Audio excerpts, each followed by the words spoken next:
عليكم ورحمة الله وبركاته kusoo dhawaada walaalayaal channelkayga idinkoo mahadsan rabadaan kariim daawada kusoo dhawow channelka maskax maal production adigoo gamca furan kusoo gelaya like iyo subscribe tan ku qabanaya mawduuceen waxaynu ka hadli doonaa waa kuwa macalin astaamaha macalinka fiican waa maxay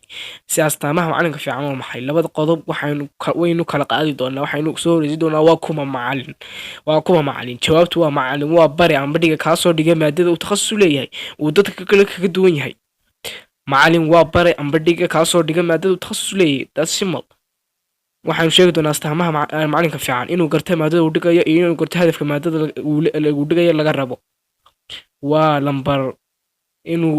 garanayo maadada waa sax haye kadib maxaa dhacay lambar 3 garashada heerarka ardayda kala duwan iyo inuu qorsho yeesho uu timetable leeyahay isaga lafaantiisu macalin ahaan garashada heerarka ardayda kala duwan waa qayb ka qaadata mustawiyadaha ardaygu marka uu wax dhiganayo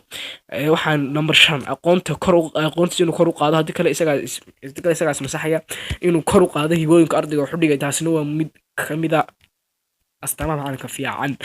lagu garto macalinka fiican lambar 7 ardayda inuu dalo shaqo guri iyo inuu u yaqaano gaaska sida fiican loo maamulo inuu si fiican u yaqaano waa mid muhiim lambar 9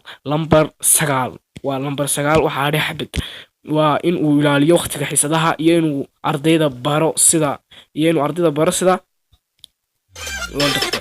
السلام عليكم ورحمة الله وبركاته like comment subscribe كان كسبت ما سنتين صراحة like subscribe فكرتي إنه كنت كومنت كده كمان